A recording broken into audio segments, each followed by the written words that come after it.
नमस्कार दोस्तों अगर आप भी रॉयल चैलेंजर्स बैंगलोर और चेन्नई सुपर किंग्स के बीच खेले गए टाटा आईपीएल के 11वें एवं सबसे रोमांचक महामुकाबले को देखने के बाद खुश हैं, तो हमारी इस वीडियो को दिल से एक लाइक जरूर कीजिए। आज हमारी इस वीडियो का लाइक टारगेट सिर्फ 400 लाइक है, तो दिल से लाइक करना नहीं भूलिए दोस्तों। आईपीएल के 11वें एवं सबसे रोमांचक सांसों को रोक देने वाला महामुकाबला आज टाटा आईपीएल के इतिहास की दो सबसे खतरनाक टीमों के बीच खेला गया, जहां पर आज रजत पाटीदार की कप्तानी वाली रॉयल चैलेंजर्स बैंगलोर के सामने ऋतुराज गायकवाड़ की कप्तानी वाली चेन्नई सुपर किंग की team M Chinnaswamy stadium Bengaluru के होम ग्राउंड पर मौजूद थी। टॉस जीतकर ऋतुराज गायकवाड़ ने जैसे ही गेंदबाजी चुनी, ये साफ हो गया था कि चेन्नई सुपर किंग्स ने पूरी प्लानिंग के साथ मैदान में कदम रखा है। छोटी बाउंड्री और शाम की ओस दोनों को ध्यान में रखते हुए फैसला तो सटीक था, लेकिन सामने थी रॉयल चैलेंजर्स बेंगलुरु की रेड आर्मी, जो अपने घर एम चिन्नास्वामी स्टेडियम में किसी तूफान से कम नहीं होती। स्टेडियम का नजारा ऐसा था मानो लाल और पीले रंग की दो लहरें टकराने वाली हों। जैसे ही विराट कोहली और फील्ड सॉल्ट मैदान पर उतरे, पूरा माहौल कोहली कोहली के नारों से गूंज उठा। हर एक फैन की आंखों में बस एक ही सपना था, आज किंग कुछ बड़ा करेंगे। लेकिन कहानी में पहला ट्विस्ट जल्दी ही आ गया। तीसरे ओवर में खलील अहमद की गेंद पर जब शिवम दुबे ने कोहली का आसान कैच छोड़ दिया, तो एक पल के लिए ऐसा लगा जैसे वक्त थम गया हो।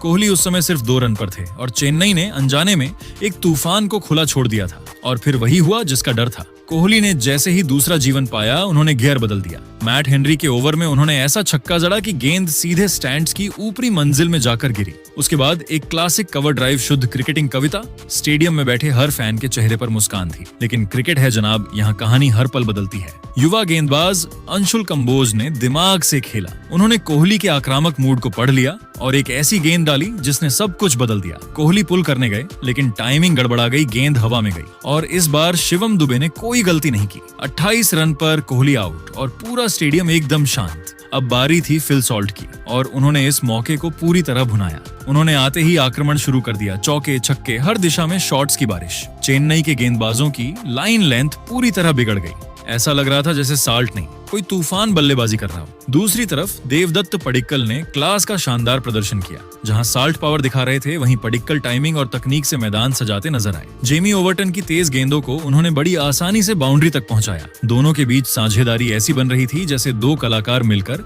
एक मास्टरपीस तैयार कर रहे हों। देखते ही देखते 50 रन की पार्टनरशिप पूरी हुई और चेन्नई के कप्तान की हर रणनीति धरी की धरी रह गई। मैच अब पूरी तरह बेंगलुरु के कंट्रोल में जाता दिख रहा था और स्टेडियम में बैठी रेड आर्मी का जोश आसमान छू रहा था। इस आतिशी बल्लेबाजी के दम पर बेंगलुरु का स्कोर मात्र 9 ओवरों में ही 80 रनों के पार पहुंच चुका था, जिसने यह साफ कर दिया था कि आज चिन्नास्वामी में रनों का एक नया इतिहास लिखा जाने वाला है। चिन्नास्वामी स्टेडियम की छोटी बाउंड्री और फील्ड सॉल्ट की आक्रामक बल्लेबाजी को देखकर ऐसा प्रतीत हो रहा था कि आज क्रिकेट के इतिहास में एक और तूफानी शतक दर्ज होने वाला है। सॉल्ट जिस बेखौफ अंदाज में चेन्नई के गेंदबाजों की धज्जियां उड़ा रहे थे, उसे देखकर दर्शकों को यकीन हो चला था कि आज उन्हें कोई नहीं रोक पाएगा। लेकिन दोस्तों, क्रिकेट अनिश्चितताओं का खेल है और यहाँ पासा पलटते देर नहीं लगती। पारी का 11वां ओवर लेकर आए गोल्डन आर्म माने जाने वाले शिवम दुबे और उन्होंने अपनी जादुई गेंदबाजी से पूरे मैच का नक्शा ही बदल कर रख दिया। दुबे ने अपनी चतुराई का परिचय देते हुए एक सटीक स्लोअर शॉर्ट बॉल डाली, जिसकी गति को साल्ट पूरी तरह भांपने में नाकाम रहे। साल्ट ने पुल शॉट खेलने की कोशिश की, लेकिन गेंद उम्मीद से धीमी आई और बल्ले का ऊपरी किनारा लेकर हवा में काफी ऊंची टंग गई। डीप मिड विकेट पर मुस्तैद खड़े नूर अहमद ने अपनी नजरें गेंद पर जमाए रखी और एक बेहद सुरक्षित कैच लपककर फील्ड सॉल्ट की उस विस्फोटक पारी का अंत कर दिया, जो शतक की ओर बढ़ती दिख रही थी। साल्ट के आउट होते ही पूरे चिन्नास्वामी स्टेडियम में मानो मातम सा छा गया और आरसीबी की उस प्रचंड रणगति पर अचानक एक बहुत बड़ा ब्रेक लग गया। चेन्नई के खेमे में जश्न का माहौल था, क्योंकि उन्होंने मैच का सबसे बड़ा कांटा निकाल दिया था। लेकिन दोस्तों, आरसीबी के प्रशंसकों के लिए रोमांच अभी खत्म नहीं हुआ था, बल्कि एक नए अध्याय की शुरुआत होने वाली थी। मैदान पर कदम रखा आरसीबी के कप्तान और घरेलू क्रिकेट के दिग्गज रजत पाटीदार ने आते ही यह साफ कर दिया कि वे रक्षात्मक खेल दिखाने के मूड में बिल्कुल नहीं है। 12वें ओवर की शुरुआत हुई और गेंदबाजी के मोर्चे पर थे अफगानी स्पिन जादूगर नूर अहमद। पाटीदार ने नूर की पहली ही गेंद की फ्लाइट को परखा। क्रीज से थोड़ा बाहर निकले और अपनी पूरी ताकत झोंकते हुए एक भीमकाय प्रचंड और गगनभेदी सीधा स्टैंड्स की दूसरी मंजिल पर जड़ दिया। इस एक शॉट ने न केवल पाटीदार का खाता खोला बल्कि बेंगलुरु के स्कोर को 100 के पार पहुंचाकर स्टेडियम में दोबारा जान फूंक दी। कप्तान का यह आक्रामक अवतार देख दूसरे छोर पर खड़े देवदत्त पडिक्कल ने भी अपना गियर बदलने का फैसला किया। पडिक्कल जो अब तक एंकर की भूमिका निभा रहे थे, अचानक अपने पुराने रौद्र रूप में आ गए। इसी ओवर की अगली गेंदों पर पडिक्कल ने नूर अहमद की एक लूप वाली फ्लाइटेड गेंद का इंतजार किया और लॉन्ग ऑन के ऊपर से एक भीमकाय मॉन्सर जड़ दिया। ये शॉट इतना लंबा था कि गेंद बाउंड्री के बाहर जाकर गिरी और डगआउट में बैठे आरसीबी के खिलाड़ियों को अपनी सीटों से उठकर झूमने पर मजबूर कर दिया। इन दो ने यह स्पष्ट कर दिया था कि साल्ट के विकेट के बावजूद आरसीबी का आक्रमण रुकने वाला नहीं है और मैच अब एक बेहद रोमांचक मोड़ पर पहुंच चुका है। बेंगलुरु के एम चिन्नास्वामी स्टेडियम में जब पारी के 12 ओवरों का खेल समाप्त हुआ तो स्कोर बोर्ड पर अंकित 114/2 का विशाल स्कोर आरसीबी के उन हजारों प्रशंसकों के चेहरों पर मुस्कान लौटा चुका था जो किंग कोहली के आउट होने के बाद थोड़े चिंतित नजर आ रहे थे। चिन्नास्वामी की बिजली जैसी तेज आउटफील्ड और छोटी बाउंड्री का पूरा फायदा उठाते हुए बेंगलुरु की टीम अब एक ऐसे विशाल स्कोर की ओर मजबूती से कदम बढ़ा चुकी थी जहां से वापसी करना किसी भी विपक्षी टीम के लिए एक पहाड़ जैसी चुनौती होने वाला था। मैदान पर इस वक्त युवा और तकनीकी रूप से सक्षम देवदत्त पडिक्कल किसी मंजे हुए योद्धा की तरह डटे हुए थे। पडिक्कल ने मात्र 28 गेंदों का सामना करते हुए 40 रनों की एक ऐसी पारी खेल ली थी जिसमें संतुलन और आक्रामकता का अद्भुत संगम देखने को मिल रहा था। उनके बल्ले से निकले वह नए नाभिराम शॉट्स और स्पिनरों के खिलाफ कदमों का बेहतरीन इस्तेमाल यह साफ बता रहा था कि वे आज एक बड़ी और यादगार पारी खेलने के इरादे से क्रीज पर जमे हुए हैं। दूसरे छोर पर आरसीबी के नवनियुक्त कप्तान रजत पाटीदार ने आते ही अपनी मौजूदगी का एहसास करा दिया था। पाटीदार ने महज 4 गेंदों का सामना किया था और 9 रन बनाकर नाबाद थे, जिसमें नूर अहमद के खिलाफ जरा गया। वो भीमकाय अभी भी दर्शकों की आंखों में चमक रहा था। पाटीदार की बॉडी लैंग्वेज में वो आत्मविश्वास झलक रहा था जो एक कप्तान के तौर पर अपनी टीम को फ्रंट से लीड करने के लिए जरूरी होता है। वे पडिक्कल का बखूबी साथ निभा रहे थे और स्ट्राइक रोटेट करने के साथ साथ खराब गेंदों को बाउंड्री के पार पहुंचाने में कोई कसर नहीं छोड़ रहे थे। इन दोनों बल्लेबाजों की जुगलबंदी ने आरसीबी के रन रेट को 9.5 प्रति ओवर के खतरनाक स्तर पर बनाए रखा था, जिससे चेन्नई सुपर किंग्स के खेमे में गहरी चिंता की लकीरें साफ देखी जा सकती थीं। रोमांच का सबसे दिलचस्प पहलू यह था कि चेन्नई के वह गेंदबाज, विशेषकर अफगानी स्पिन जादूगर नूर अहमद और तेज गेंदबाज अंशुल कंबोज, जो पारी की शुरुआत में अपनी धारदार गेंदबाजी और सटीक लाइन लेंथ से आरसीबी के टॉप ऑर्डर पर हावी नजर आ रहे थे, अब पूरी तरह से बेबस, लाचार और दिशाहीन नजर आने लगे थे। नूर अहमद की जादुई गुगली और कंबोज की रफ्तार अब इन दोनों बल्लेबाजों के सामने महज एक साधारण गेंद की तरह लग रही थी। चेन्नई के कप्तान ऋतुराज गायकवाड़ बार बार अपनी फील्डिंग पोजीशन बदल रहे थे और गेंदबाजों के कान में लगातार मंत्र फूंक रहे थे, लेकिन रनों के इस बेखौफ और प्रचंड प्रवाह को रोकने का कोई भी फार्मूला फिलहाल कारगर साबित नहीं हो रहा था। पूरा स्टेडियम अब आरसीबी के गगनभेदी नारों से गूंज रहा था। 12 ओवरों के इस सफर ने यह साफ कर दिया था कि बेंगलुरु ने न केवल मैच पर अपनी पकड़ मजबूत कर ली है, बल्कि वे अब अंतिम 8 ओवरों के डेथ ओवर ड्रामे के लिए पूरी तरह तैयार हैं। पडिक्कल की स्थिरता और पाटीदार की विस्फोटक क्षमता ने एक ऐसी पटकथा लिख दी थी जहां से बेंगलुरु की टीम 200 या 220 के आंकड़े को छूने का सपना देख सकती थी। अब सबकी नजरें इस बात पर टिकी थी कि क्या चेन्नई के डेथ ओवर स्पेशलिस्ट मतीशा पथराना इस तूफान को रोक पाएंगे, या चिन्नास्वामी में आज रनों का पारी के 13वें ओवर में ही शिवम दुबे के खिलाफ देवदत्त पडिक्कल ने अपना गियर बदला और एक के बाद 1-2 चौके और एक गगनचुंबी झड़कर स्टेडियम में मौजूद हजारों दर्शकों को झूमने पर मजबूर कर दिया। इसी बीच रजत पाटीदार ने भी मैट हेनरी के खिलाफ एक प्रचंड झड़कर अपनी और पडिक्कल की 50 रनों की साझेदारी पूरी की। पडिक्कल ने मात्र 29 गेंदों पर अपना शानदार अर्धशतक पूरा किया, लेकिन दोस्तों, उत्साह के इस माहौल में एक बड़ा झटका तब लगा जब 15वें ओवर में जेमी ओवर्टन की एक सटीक गेंद पर पडिक्कल लैप शॉट खेलने के चक्कर में बोल्ड हो गए। बेंगलुरु के एम चिन्नास्वामी स्टेडियम में जब देवदत्त पडिक्कल एक शानदार अर्धशतक जमाकर पवेलियन लौटे, तब पूरा मैदान एक पल के लिए शांत हो गया था। लेकिन दोस्तों, वह शांति किसी बड़े तूफान के आने से पहले की आहट मात्र थी। मैदान पर कदम रखा विश्व क्रिकेट के सबसे खूंखार पावर हिटर और आरसीबी के मॉन्स्टर कहे जाने वाले टीम डेविड ने। शुरुआत में डेविड थोड़े असहज नजर आए, गेंद उनके बल्ले के बीचों बीच नहीं आ रही थी और वे टाइमिंग के लिए संघर्ष करते दिखे। लेकिन दोस्तों, 17वें ओवर में जब अफगानी स्पिनर नूर अहमद गेंद लेकर आए तो टीम डेविड ने अपनी ताकत का वो मुजाहरा पेश किया जिसने मैच का पूरा भूगोल ही बदल कर रख दिया। डेविड ने नूर की लगातार 3 गेंदों पर 3 प्रलयकारी और गगनचुंबी झड़कर चेन्नई के खेमे में खलबली मचा दी। इनमें से एक तो 82 मीटर लंबा था, जो सीधे चिन्नास्वामी के स्टैंड्स की सबसे ऊपरी मंजिल पर जाकर गिरा, जिसे देखकर खुद विराट कोहली भी डगोट में हैरान रह गए। मैच का असली हाई वोल्टेज ड्रामा अभी बाकी था। 18वें ओवर में जब युवा गेंदबाज अंशुल कंबोज ने एक सटीक और आग उगलती यॉर्कर डाली तो टीम डेविड पूरी तरह चकमा खा गए और गेंद सीधे स्टंप्स से जा टकराई। चेन्नई के खिलाड़ी जीत के जश्न में डूब चुके थे, लेकिन तभी अंपायर का हाथ हवा में लहराया और उन्होंने इसे नो बॉल करार दिया। कंबोज का पैर क्रीज से काफी बाहर था और किस्मत आज पूरी तरह से RSCB के साथ खड़ी थी। इस महाजीवन दान के बाद टीम डेविड ने मानो अपना विकराल और रौद्र रूप धारण कर लिया। उन्होंने अगली फ्री हिट गेंद को स्टैंड्स की गहराई में पहुंचाकर एक और भीमकाय जड़ा और यह साफ कर दिया कि आज वे किसी भी पारी का 19वां ओवर जेमी ओवर्टन के लिए किसी डरावने सपने जैसा साबित हुआ। टीम डेविड ने उनकी गेंदबाजी की ऐसी बखिया उधेड़ी कि ओवर्टन अपनी लाइन और लेंथ पूरी तरह भूल गए। डेविड ने इस ओवर में लगातार 3 और 1 कड़क चौका झड़कर मात्र 25 गेंदों पर अपना विध्वंसक और विस्फोटक अर्धशतक पूरा किया। डेविड का बल्ला अब केवल रन नहीं बना रहा था, बल्कि वह मैदान पर साक्षात आग उगल रहा था। हर शॉट के साथ चिन्नास्वामी की गूंज आसमान छू रही थी। अंतिम ओवर में कप्तान रजत पाटीदार ने भी अपनी बल्लेबाजी का वह जौहर दिखाया जिसकी उम्मीद एक लीडर से की जाती है। पाटीदार ने अंशुल कंबोज की पहली ही गेंद को स्लॉट में पाया और एक प्रचंड एवं गगन भेदी झड़कर RCB के स्कोर को 250 के ऐतिहासिक और पहाड़ जैसे आंकड़े तक पहुंचा दिया। यह इस IPL सीजन का अब तक का सबसे बड़ा स्कोर था, जिसने क्रिकेट जगत को हिलाकर रख दिया। 20 ओवरों के महासंग्राम की समाप्ति के बाद रॉयल चैलेंजर्स बेंगलुरु का स्कोर 250 रनों का पहाड़ जैसा स्कोर खड़ा किया।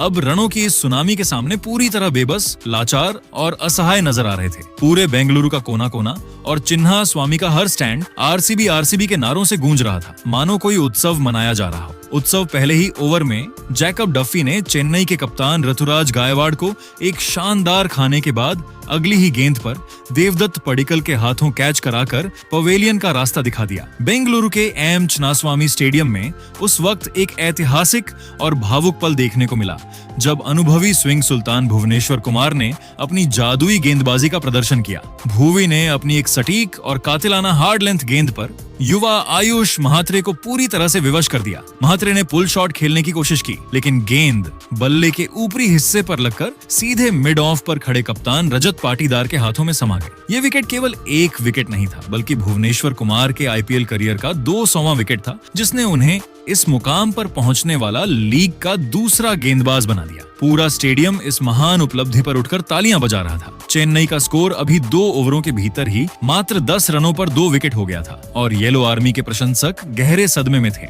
लेकिन दोस्तों, क्रिकेट का रोमांच अभी खत्म नहीं हुआ था, क्योंकि क्रीज पर कदम रखा संजू द बॉस यानी संजू सैमसन ने। सैमसन ने आते ही अपने तेवर साफ कर दिए और जैकब डफी की एक तेज गेंद को क्रीज से बाहर निकलकर सीधा स्टैंड्स में पहुंचाकर एक गगनचुंबी और प्रचंड जड़ा। हालांकि RCB के समर्थकों की खुशी तब दोगुनी हो गई जब संजू की यह आतिशी पारी ज्यादा लंबी नहीं चल पाई। डफी ने तुरंत वापसी की और सैमसन 9 रनों के निजी स्कोर पर देवदत्त पडिक्कल को पहली स्लिप में एक तीखा कैच थमा बैठे। मात्र 3 ओवरों के भीतर चेन्नई सुपर किंग्स ने अपने 3 सबसे मुख्य और रीढ़ की हड्डी माने जाने वाले बल्लेबाज खो दिए थे। यहाँ से मैदान पर शुरू हुआ सरफराज खान का वो बेखौफ तांडव, जिसने RCB के गेंदबाजों के पसीने छुड़ा दिए। सरफराज ने आते ही मोर्चा संभाला और मैदान के हर कोने में चौकों और की ऐसी बौछार कर दी कि फील्डर केवल गेंद को बाउंड्री के बाहर से उठाते नजर आए। उन्होंने भुवनेश्वर कुमार और जैकब डफी जैसे गेंदबाजों की रफ्तार का बखूबी इस्तेमाल किया और मात्र 25 गेंदों में अपना तूफानी अर्धशतक पूरा कर लिया। रोमांच का चरम तब देखने को मिला जब 5वें ओवर में जैकब डफी की एक गेंद को अंपायर ने नो बॉल करार दिया।